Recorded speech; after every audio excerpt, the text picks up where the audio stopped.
지난주에 날씨가 많이 추웠죠. 오늘도 쌀쌀한 편인데 오늘 예배 오신 모든 분들 환영하고 축복합니다. 우리 하나님 말씀 듣기 전에 하나님 우리를 어떻게 여기시는지 우리 신앙 고백을 드리겠습니다. 손을 가슴에 대고 이렇게 고백하겠습니다. 나는 존귀한 사람입니다. 나는 존귀한 사람입니다. 하나님은 나를 사랑하십니다. 여러분 믿으시죠? 아멘. 그 믿음 가지고 옆에 계신 분들께 고백하겠습니다. 당신은 존귀한 사람입니다.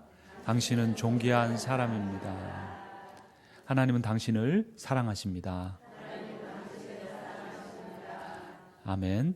믿음을 가지고 하나님 앞에 나아갑니다.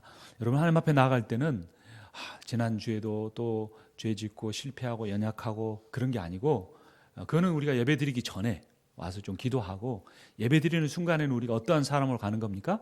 존귀한 사람. 하나님이 정말 영광스러운 모습으로 우리를 안아주시는 그런 하나님 앞에 나아가는 겁니다. 그런 하나님 앞에 감사와 찬양의 기도 하나님 앞에 드리도록 하겠습니다. 하나님 아버지 감사합니다. 주님 우리를 사랑하시고 우리를 존귀하게 여기시며 우리의 예배를 기뻐하시는 것을 인하여 감사와 찬양을 드립니다. 하나님의 백성들 하나님 앞에 설 때마다 정말 기쁨으로 감사함으로 서게 하여 주시옵소서. 연약한 종이지만 주님께서 또 사랑하시고 기뻐하신 줄로 믿습니다. 오 주님, 이 시간 예배를 통해서도 그 하나님의 은혜와 사랑을 하나님의 뜻을 더 분명하게 깨닫게 하여 주시옵소서. 주의 말씀만이 드러나기를 소원합니다. 우리를 사랑하시고 기뻐하시는 주님을 찬양합니다.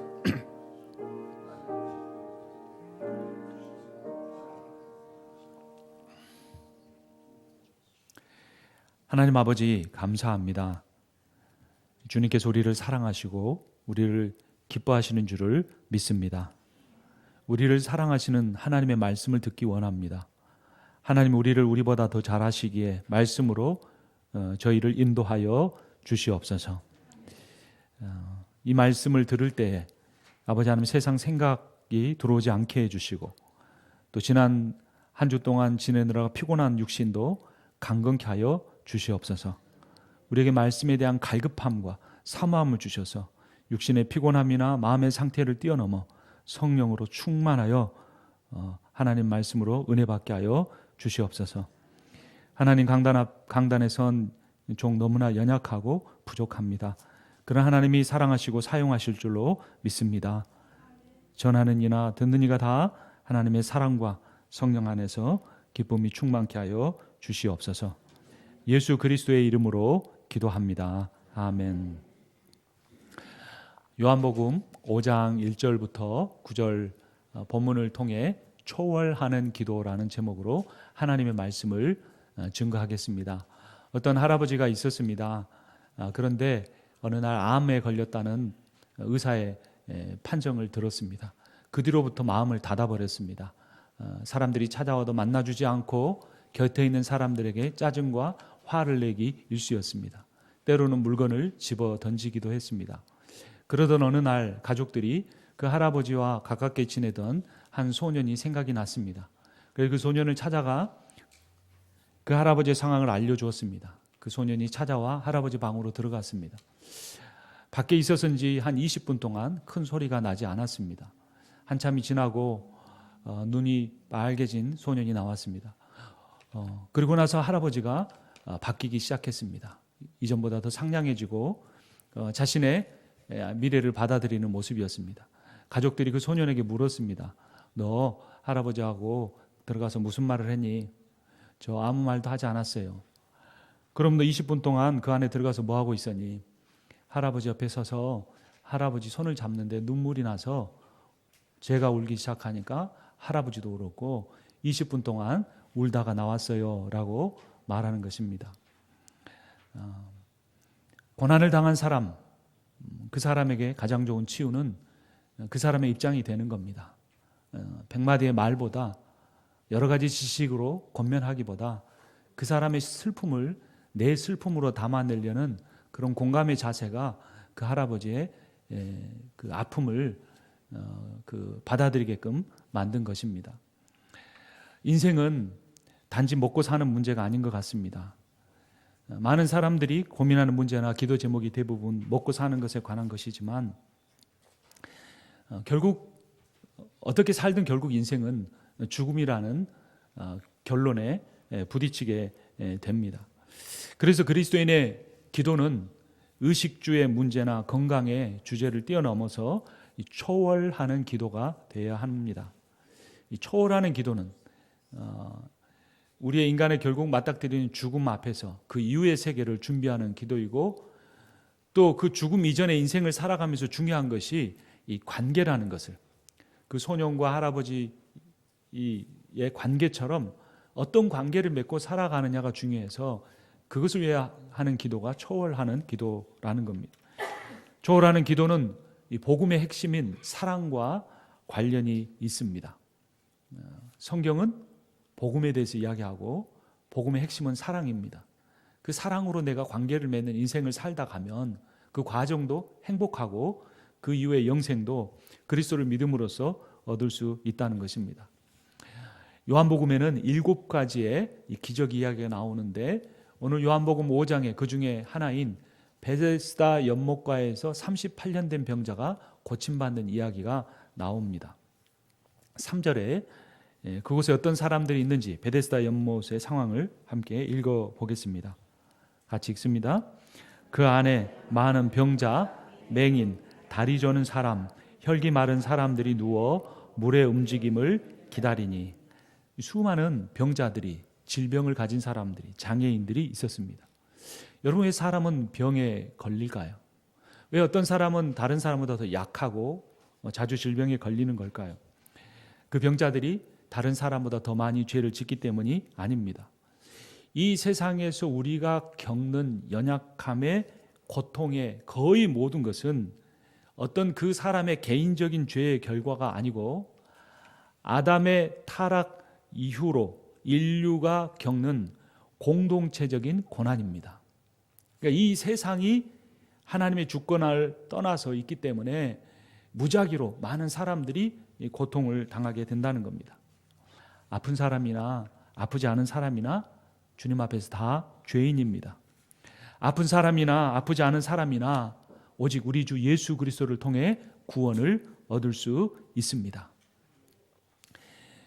오늘 요한복음 5장의 이야기를 우리는 보통 기적의 이야기로 알고 있습니다. 여러분, 무엇이 기적이라고 생각하십니까? 여러분, 인생을 살면서 기적을 체험해 보셨습니까? 나는 기적을 체험해 봤다 하시는 분, 마음속으로만 한번 손을 들어 보십시오. 대부분 기적하면 초자연적 현상을 기적이라고 생각합니다. 의사가 못 고친다고 했는데 나았다. 약을 먹었는데도 안 고쳐졌는데 기도받아서 나았다. 이거 자연적인 현상으로 설명이 안 되는 것을 초자연적 현상을 기적이라고 합니다. 하지만 가장 큰 기적, 성경이 말하는 기적은 2가지가 있는데, 하나는 일상의 삶이고 또 다른 하나는 구원입니다. 왜 일상의 삶이 기적일까요? 지금 우리가 주일 오전을 맞이해서 예배를 드리고 있는데, 이 오늘이라는 시간은 어제 어떤 사람이 간절히 원했던 내일입니다. 근데 그 사람은 그 내일을 맞이하지 못하고, 즉 오늘을 맞이하지 못하고 죽었습니다. 그런데 우리는 반복되는 일상이지만, 매주마다 오는 교회이지만 그 사람이 갖지 못한 주일 예배를 또 한 번 드리고 있다는 이 일상의 삶이 기적이라는 겁니다. 근데 내가 누리고 있는 것이 하나님의 능력으로 말미암은 기적적인 삶이라는 것을 모르고 살아가기 때문에 우리 안에 그 신앙의 신비, 그것으로 인한 이 가슴이 두근거림이 없이 살아가기도 한다는 겁니다. 또 하나의 기적은 구원입니다. 한 칼럼의 이 내용입니다. 우리는 모두 기적이 무엇인지 알고 있다. 홍해를 갈랐던 모세, 맹인의 눈을 뜨게 하신 예수, 불치병으로 12년 혈루증을 앓다 고침받은 여인. 그러나 가장 놀라운 기적은 예수 그리스도의 십자가의 은혜로 말미암아 나 같은 죄인이 용서받고 하나님의 자녀가 되었다는 것이다. 지금껏 이처럼 광범위하고 강력한 기적은 없었다라고 기록하고 있습니다. 그래서 그것이 예수 그리스도로 인한 관련된 기적이 될 때 그것을 우리는 뭐라고 하냐면 표적이라고 합니다. 성경에는 표적이라는 단어가 많이 나왔죠. 초자연적 현상인데 그 변화에만 집중한 것이 아니라 그것을 통해 예수 그리스도가 하나님의 아들이시고 우리의 구주라는 사실이 드러날 때 사인이다, 표적이다 라고 말하는 겁니다. 여러분은 기적을 추구하십니까? 표적을 추구하십니까? 베데스다의 38년 된 병자는 기적은 원했지만 표적은 간절히 바라지 않았고 알지도 못했습니다. 지금 자기 앞에 서 계신 이분이 자신을 구원하기 위하여 하늘 보좌를 버리고 인간이 되어 오신 하나님의 아들이라는 것을 몰랐고 거기에 무관심했다는 겁니다. 오직 자신의 몸이 고침받고자 하는 그 마음뿐이었습니다. 여러분, 질병을 고치느냐보다 더 중요한 문제는 구원을 받느냐 아니면 심판을 받느냐입니다. 구원과 심판의 갈림길은 주님에 대한 믿음입니다. 그리고 그 믿음이 참된 것인가를 증명하는 것은 주님의 영인 성령이 신자 안에서 맺으시는 사랑의 열매입니다. 갈라디아서 5장 22절을 보면 오직 성령의 열매는 사랑과 희락과 화평과 오래 참음과 자비와 양성과 충성과 온유와 절제니 이 같은 법을 금지할 수 없느니라. 그리스도 예수의 사람은 육체와 함께 그 정욕과 탐심을 십자가에 못 박았느니라. 예수 믿고 모든 죄가 용서받은 다음에 그 이후로는 자신의 욕심을 따라 살지 않고 주님을 따라 사는 사람 안에 성령의 역사에서 열매를 맺는데 9가지 열매 중에 가장 대표적인 것이 사랑입니다. 사랑의 열매를 얼마나 우리는 맺고 있습니까? 또 사랑의 열매를 맺기 위해 우리는 얼마나 노력하고 있습니까? 마태복음 7장 16절 이하를 보면 그들의 열매로 그들을 알지니 가시나무에서 포도를 또는 엉겅퀴에서 무화과를 따겠느냐. 이와 같이 좋은 나무마다 아름다운 열매를 맺고 못된 나무가 나쁜 열매를 맺나니 아름다운 열매를 맺지 아니하는 나무마다 찍혀 불에 던져지느니라. 이러므로 그들의 열매로 그들을 알리라. 여러분 혹시 저에게 열린 열매가 보이십니까? 어떤 열매를 맺고 있는 것 같습니까? 여러분 주변에 있는 가족들은 또 어떤 열매를 맺고 있는 것 같습니까? 보이지 않는 것 같지만 사람들이 보고 있고 또 하나님도 알고 계십니다. 건강하지만 다른 사람을 사랑하거나 섬기지 않는 사람보다 몸이 늘 아프고 건강하지 못하지만 다른 사람을 사랑하고 섬기는 사람이 되게 해달라고 우리는 기도해야 합니다. 이것이 초월하는 기도입니다. 휴 다운즈라고 하는 사람이 이렇게 말했습니다. 행복한 사람은 어떤 특정한 환경 속에 있는 사람이 아니다. 행복한 사람은 어떤 특정한 마음 자세를 가지고 살아가는 사람이다. 그러니까 행복이 주변 환경에 달려 있는 것이 아니라 행복이 사람의 마음에 달려 있다는 겁니다. 근데 그가 그의 마음을 사랑의 열매로 채울 때 그는 어려운 환경에도 불구하고 행복하다라는 마음을 가지고 살아갈 수 있다는 것입니다.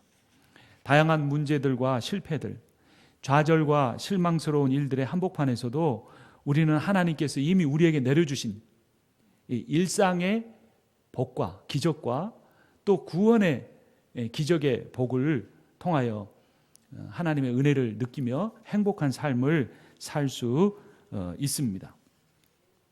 어떤 사람이 절대적인 절망 가운데 있다고 할지라도 정말 도저히 내 힘으로 해결할 수 없는 문제 가운데 있다고 할지라도 그가 예수를 통해 죄의 문제를 해결받으면 그 절대적인 절망이 절대적인 희망으로 바뀌어지는 기적을 체험하게 됩니다. 이것을 위해서 기도하는 것이 초월하는 기도입니다. 어떤 사람은 느끼고 있고 어떤 사람은 느끼지 못하고 살아가지만 우리 마음속에 사랑의 열매로 채우지 못하는 이유는 내 삶에 죄가 있기 때문이라는 겁니다. 그 죄 문제를 해결받지 못하기 때문에 복음을 통해 해결받지 못했거나 아니면 죄의 문제를 끊지 못했기 때문에 또는 그 끊으려고 노력하는 가운데 하나님의 은혜를 체험하지 못하고 살아가기 때문에 행복하지 못하다라고 생각하며 살아간다는 것입니다. 여러분, 행복이 무엇이고 꿈이 무엇일까요?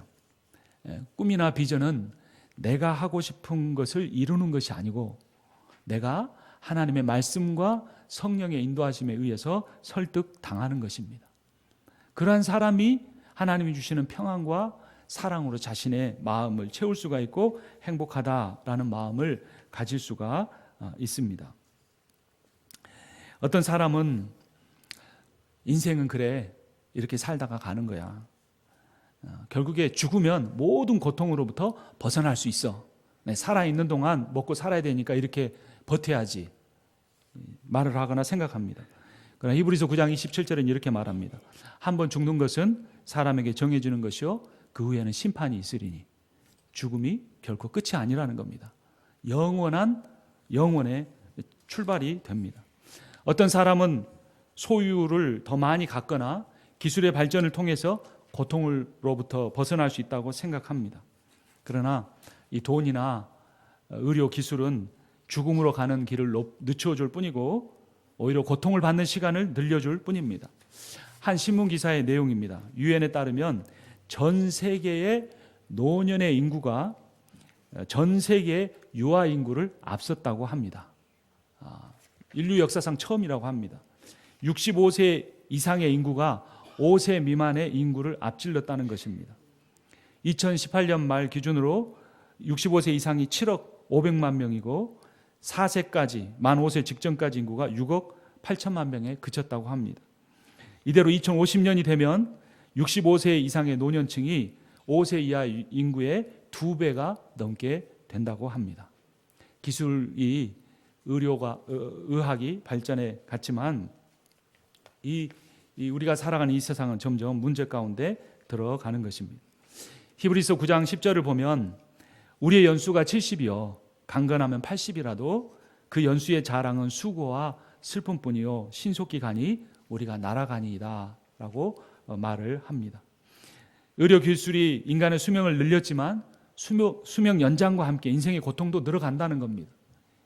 그러나 초월하는 기도를 통해 내 남은 삶에 하나님의 사랑을 채우고 그 사랑의 열매를 맺으면서 다른 사람을 사랑하고 섬기는 사람은 그 나머지 인생이 괴로운 것이 아니라 기쁨의 인생, 새로운 인생, 선교를 감당하는 인생, 교회를 섬기는 인생, 사람을 살리는 인생을 살아갈 수 있습니다. 로마서 8장 35절 이하는 이렇게 말합니다. 누가 우리를 정죄하리요 죽으실 뿐만 아니라 다시 살아나신 이는 그리스도 예수시니 그는 하나님 우편에 계신 자요 우리를 위하여 간구하는 자시니라. 누가 우리를 그리스도의 사랑에서 끊으리요. 그러나 이 모든 일에 우리를 사랑하시는 이로 말미암아 우리가 넉넉히 이기느니라. 여러분, 우리를 위하여 간구하신 우리 주 예수 그리스도로 말미암아 우리는 우리의 삶에 당한 모든 환난을 넉넉히 이길 것입니다. 그 주님이 지금도 하나님 보좌 우편에서 우리를 위하여 기도하고 계시고 성령은 우리 안에서 우리를 위하여 말할 수 없는 탄식으로 우리를 위하여 기도하고 계십니다. 내가 확신하노니 사망이나 생명이나 천사들이나 권세자들이나 현재일이나 장래일이나 능력이나 높음이나 기쁨이나 다른 아무 피조물이라도 우리를 우리 주 예수 그리스도 안에 있는 하나님의 사랑에서 결코 끊을 수 없느니라. 여러분, 하나님은 우리를 사랑하십니다. 그 사랑하시는 하나님 앞에 초월하는 기도를 드리고 내 삶의 우선순위를 사랑하고 섬기는 일, 관계 중심으로 바꾸어 나갈 때 우리 삶에 이제까지 누리지 못했던 참된 기쁨을 더욱더 누리면서 살아갈 수 있게 되는 것입니다. 여러분, 몸이 질병이 치유된다고 계속 건강할까요? 몸의 질병은 다시 생길 수 있습니다. 사람은 언젠가는 죽습니다. 인간은 다 외롭고 괴로운 삶을 살아가고 있는 경우가 대부분입니다. 기적은 이기적으로 경쟁하는 그러한 삶을 초월하는 그러한 삶이 기적입니다. 그리고 그 초월하는 삶을 살 수 있게 해달라고 하나님 앞에 무릎 꿇고 기도하는 것이 초월하는 기도입니다. 우리는 초월하는 기도를 통해 우리가 하나님의 사랑을 우리가 품고 누릴 뿐만 아니라 다른 사람 앞에 실천하면서 살아갈 수 있게 됩니다. 여러분, 하나님이 여러분들을 향한 뜻이 무엇이라고 생각하십니까? 한번 따라서 하겠습니다. 항상 기뻐하라. 쉬지 말고 기도하라. 범사에 감사하라. 네, 이제 뒷부분 안 따라하셔도 되는데 이것이 그리스도 예수 안에서 너희를 향하신 하나님의 뜻이니라. 여러분을 향한 하나님의 뜻이 뭐라고? 첫 번째, 기뻐하는 거예요. 행복한 삶이. 하나님은 우리가 행복하게 살기를 원하세요. 기뻐하면서 살기를 원하세요. 근데 우리 안에 행복과 기쁨이 이렇게 자주 찾아오지 않거나 또 찾아와도 지속되지 않는 걸까요? 왜 그럴까요? 그 비결이 여러분이 안 따라하신 마지막 부분에 있습니다. 이것이 그리스도 예수 안에서 너희를 향한 하나님의 뜻이니라. 누구 안에서? 그리스도 예수 안에서.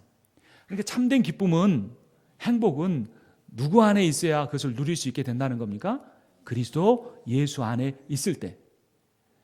그래서 내가 어떻게 하면 행복해질까를 고민할 것이 아니라 내가 지금 예수 그리스도 안에 있는가, 이것을 점검해야 합니다.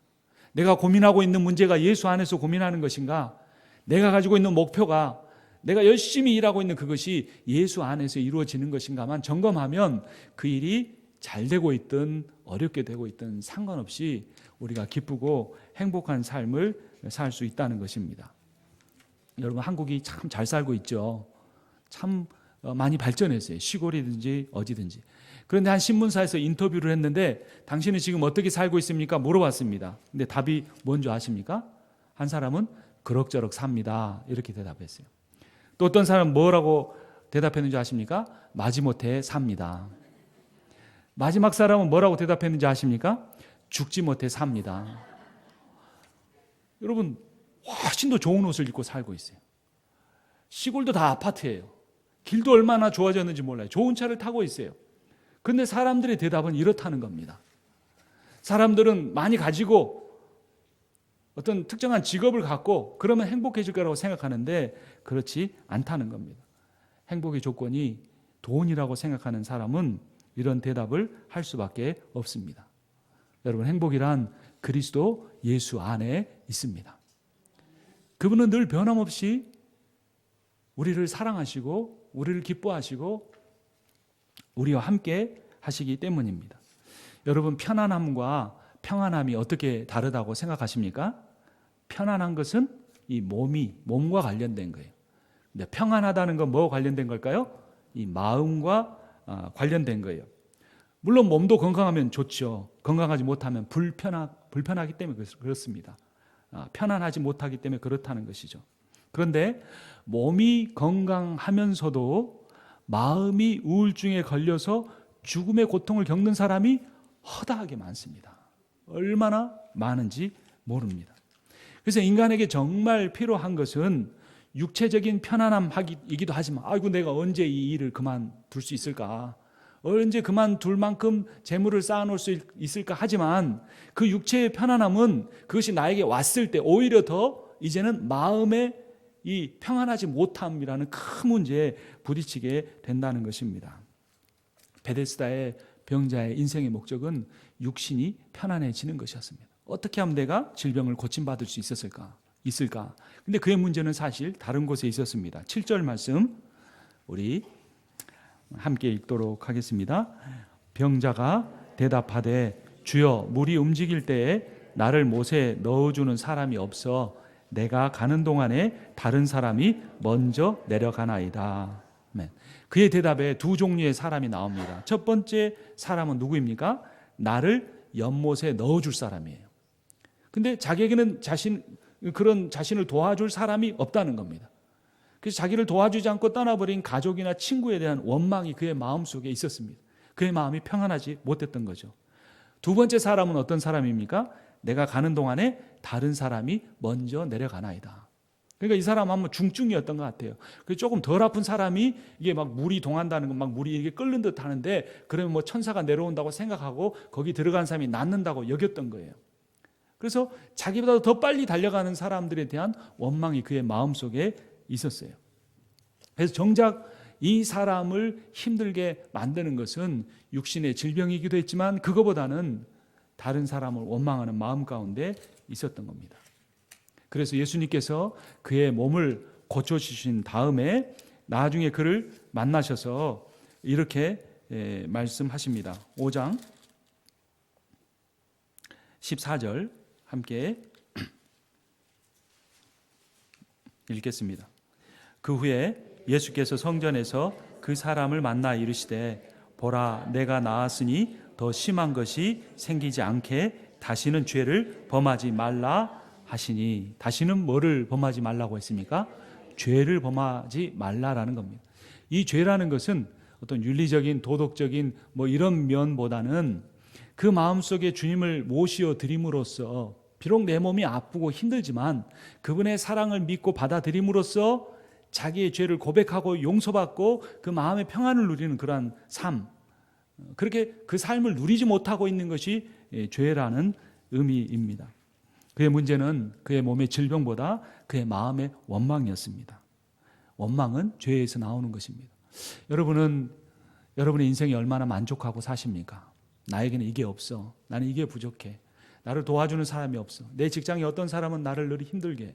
내 비즈니스 할 때마다 비즈니스를 찾아오는 사람들이 하는 행동들이 정말로 못마땅해. 내가 어쩔 수 없이 일을 하지만 나는 정말 힘들어라고 생각하며 살아가고 있다면 오늘 말씀을 통해 우리의 삶을 한번 돌아봐야 합니다. 사실 미움이나 원망이나 비관이나 경쟁이나 시기나 이런 마음의 죄를 멀리하려고 해도 멀리하기가 힘듭니다. 멀리하려고 하면 할수록 더 가까워지는 것 같아요. 그러니까 죄를 떠나려고 하기보다는 예수를 가까이 하려고 해야 돼요. 내가 예수님께 가까이 갈 때, 그리스도 안에 있을 때 내 힘으로 떨쳐버릴 수 없었던 그 마음의 불안함과 불편함과 그런 것들이 주님께 가까이 갈수록 그것이 멀어져 간다는 겁니다. 어둠을 내 힘으로 없앨 수 없지만 빛으로 가까이 가면서 더 밝아지는 것과 동일한 원리입니다. 여러분, 하나님을 사랑하십시오. 그러면 내 안에 사람에 대한 미움이 점점 사라지기 시작합니다. 예수께서 참된 기적인 구원의 기적을 그 병자에게 주시기 위해 질문하셨습니다. 네가 낫고자 하느냐? 그러나 그 병자는 예수님의 질문의 의미를 잘 이해하지 못하고 자신의 처지를 비관하는 하소연만 한 것입니다. 그래서 그에게 먼저 필요한 것은 육체의 치료보다는 주님에 대한 신뢰였습니다. 여러분, 여러분들의 인생에 극복하기 힘든 문제가 있습니까? 그 문제가 해결되기를 간절히 기도하고 있습니까? 근데 그 기도보다 더 먼저 드려야 할 기도가 있는데 바로 초월하는 기도입니다. 그 초월하는 기도는 나를 사랑하시는 주님을 신뢰하는 겁니다. 내 인생을 마지막까지 책임져 주실 분, 죽음 이후의 삶까지 보장해 주실 분, 그 주님에 대한 그 신뢰와 확신, 그 사랑을 붙잡게 해달라는 초월하는 기도가 우리 인생에 먼저 필요하다는 겁니다. 왜냐하면 내가 아플 때는 그래도 주님 앞에 기도하는데 아프고 난 다음에는 그러한 기도의 시간조차 갖지 않기 때문에 아직 내 인생의 문제, 먹고 사는 문제나 어떤 질병의 문제로 인하여 기도할 수밖에 없는 상황에 있을 때 먼저 하나님 앞에 초월하는 기도를 드리라는 것입니다. 질병의 치료, 경제적인 여유, 자녀의 진학, 직장 승진을 위한 기도도 중요하지만 하나님께서 이런 것들을 이미 주시겠다고 약속하셨습니다. 로마서 8장 32절을 보면 자기 아들을 아끼지 아니하시고 우리 모든 사람을 위하여 내주시니가 어찌 그 아들과 함께 모든 것을 우리에게 주시지 않겠느냐. 그러니까 내가 하나님께서 사랑하는 아들을 나를 위해 주셨다고 내가 믿고 그분을 나의 구주로 받아들이고 하나님의 사랑을 확신하면 그 아들을 아끼지 않고 주신 그 하나님께서 내 인생에 필요한 모든 것들을 다 채워 주신다는 것입니다. 기도의 목적이 자신만을 위한 것에 머문다면 때로는 신앙이 미신이 될 수 있고 기도가 주술이 될 수도 있습니다. 하나님은 건강하고 부유한 사람만 사랑하시는 것이 아니라 병들고 가난한 사람도 사랑하십니다. 가난과 질병과 고통을 통해서라도 내가 하나님 앞에 엎드려 나보다 더 어려운 사람이 병 고침 받게 해달라고, 잘 되게 해달라고 그런 초월적인 기도를 드릴 수 있게 된다면 그것이 가장 큰 복이라는 것입니다. 예수의 복음은 하나님과 이웃을 향한 사랑이 핵심입니다. 신앙에서 이러한 사랑이 빠지면 이기적이고 미신적인 기복신앙만 남게 되는 것입니다. 자비의 집이라는 의미의 베데스다는 연못은 그곳에 따뜻한 사랑의 복음은 없었고 살벌한 치유 경쟁만 있었습니다.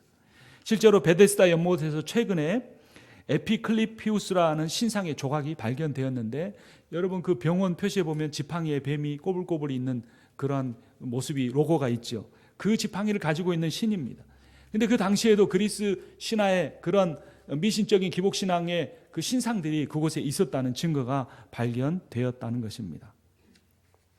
초월하는 기도를 드리는 사람이 초월하는 하나님의 사랑을 경험할 수 있습니다. 1절 말씀 우리 한번 같이 읽어보겠습니다. 요한복음 5장 1절입니다. 그 후에 유대인의 명절이 되어 예수께서 예루살렘에 올라가시니라. 유대인의 명절은 6월절이었습니다. 또 그날은 나중에 보니까 안식일이었습니다. 6월절이나 안식일은 정말 축제의 날이고 치유의 날이었습니다. 그러나 병자는 그곳에도 그날에도 자신을 그 못 안에 넣어줄 사람이 없어서 고통스러운 삶을 살 수밖에 없었습니다. 베데스다 연못의 병자는 질병의 고통으로 쉴 수조차도 없었던 것입니다. 그것은 이 유대교, 그 당시에 사람들이 믿고 있던 유대교가, 종교가 사람을 구원해 줄 수 없다는 그러한 사실을 드러내 주는 것입니다. 그러한 종교 안에 있던 참 한 불쌍한 사람에게, 아무도 의지할 사람이 없는 그 사람에게 예수께서 그에게 찾아가셔서 그에게 물으신 겁니다.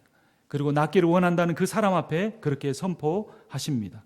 8절 말씀 함께 읽겠습니다. 8절 9절 같이 읽습니다. 예수께서 이르시되 일어나 내 자리를 들고 걸어가라 하시니 그 사람이 곧 나아서 자리를 들고 걸어가니라.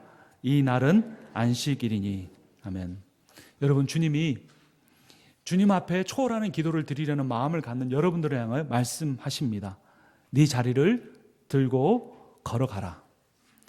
여러분의 주저앉아 있는 그 자리, 절망해 있는 그 자리, 고통스러운 그 자리에 앉아있지 말고 나를 사랑하시고 나를 존귀하게 여기시는 그 하나님을 붙드는 마음으로 그 자리에 일어서서 나아가시기를 주님의 이름으로 축원합니다. 예수 그리스도께서는 우리의 모든 약점과 죄를 위해 죽으셨습니다. 그래서 우리를 있는 모습 그대로 사랑하시고 우리를 받아주십니다. 그래서 우리는 강한 자가 되게 해달라고 기도하기보다 연약한 자신의 모습을 인정하고, 그러한과 동시에 우리 공동체 안에 있는 또 다른 연약한 존재들을 있는 모습 그대로 인정하고 받아들이는 그러한 아름다운 공동체를 이루어 가야 할 것입니다. 그것이 초월하는 기도입니다. 오늘 우리 교회가 제가 부임한 뒤로는 처음으로 홈리스 사역을 했습니다. 잠깐 아침 조금 일찍 일어나가서 섬긴 것 뿐이지만 참 감사하는 마음이 있었습니다. 이제 다음 주면 주일날 파송 예배를 드리고 월요일날 새벽 일찍 도미니카 공화국에 갑니다. 장애아 병원도 방문하고 또 여러 모습으로 그 가난한 동네에 있는 사람들을 가서 섬기려고 합니다. 그런데 이렇게 우리가 주변 이웃이나 그런 선교제가 섬기는 것보다 사실 더 중요한 게 있습니다. 그것이 뭘까요? 우리 교회 공동체가 주님의 사랑으로 하나 되는 그러한 아름다운 공동체가 되는 것입니다.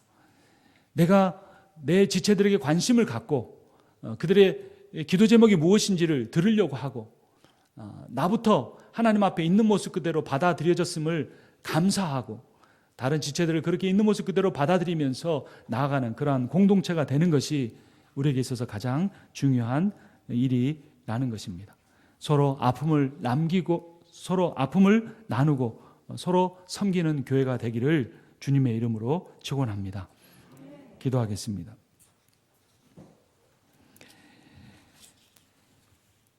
주님, 우리의 인생에 많은 어려움들이 있습니다.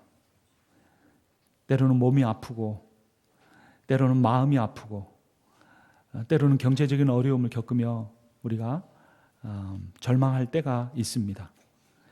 때로는 나의 미래가 불투명하고 어떻게 살아야 할지 힘들 때가 있습니다. 하나님은 우리 아버지시고 우리는 우리를 사랑하시는 아버지의 자녀이므로 기도하면 주님이 들어주실 줄을 믿습니다. 그러나 오늘 베데스다 연못가에 있는 38년 된 병자의 이야기를 통해 배운 것처럼 하나님은 우리가 우리 자신의 문제에만 몰입할 것이 아니라 우리 주변에 있는 사람들을 돌아보게 하여 주시옵소서. 하나님이 나를 조건 없이 있는 모습 그대로 사랑하신 것처럼 우리도 그렇게 주변 사람을 돌아보며 관심을 갖고 사랑하고 섬기게 하여 주시옵소서. 예수 그리스도의 이름으로 기도합니다. 아멘.